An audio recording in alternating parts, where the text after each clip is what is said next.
Assalamualaikum warahmatullahi wabarakatuh. Perkenalkan, nama saya Rafiq Ridwansyah dari kelas 11 MIPA 2 akan membawakan monolog yang berjudul Peristiwa Sejarah Rengas Dengklok.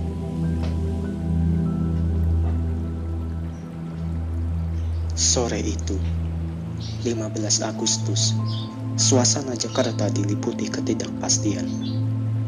Kabar soal menyerahnya Jepang sudah demikian masih tersebar di kelompok-kelompok pemuda anti Jepang.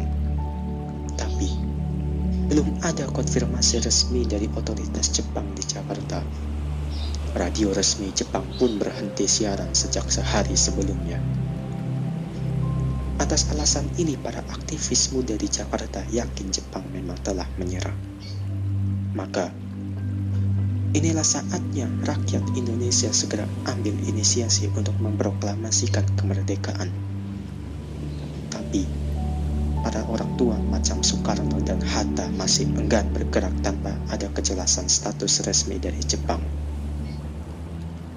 Itulah musabab Soebadjo menemui Hatta di rumahnya sore itu. Adu mulut pun tak terhindarkan karena Hatta tak mau dipaksa menyegerakan proklamasi. Hatta yang sedang menekuni rancangan proklamasi untuk dirapatkan dalam panitia persiapan kemerdekaan Indonesia esok harinya, jadi jengkel karena dituduh ragu-ragu. Rupa-rupanya bukan Hatta saja yang kena desak, tapi juga Soekarno. Malamnya, Wikana dikawani Soebadjo, Suroto Kunto, dan DN Aidit. Sebagai perwakilan kelompok pemuda mendatangi kediaman Soekarno di Pegangsaan Timur. Hatta juga datang ke sana setelah percekcokan kian sengit. Wikana dan para pemuda itu mendesak Bung Karno mengobarkan revolusi malam itu juga. Massa sudah siap. Bantuan dari Peta dan Heiho semua menunggu komando. Kalaupun harus pecah kontak senjata dengan Jepang, juga jadilah. Tapi kalian tidak kompak. Tidak ada kesatuan di antara kalian. Ada golongan kiri, ada golongan Syahrir, golongan intelektual, yang semua mengambil keputusan sendiri-sendiri, secara Soekarno. Bagi para pemuda, kemerdekaan mesti diproklamasikan atas nama rakyat dan di luar proses PPKI. Kenyataan bahwa Jepang sudah kalah semestinya menggugurkan juga wewenangnya untuk mengatur cara Indonesia merdeka.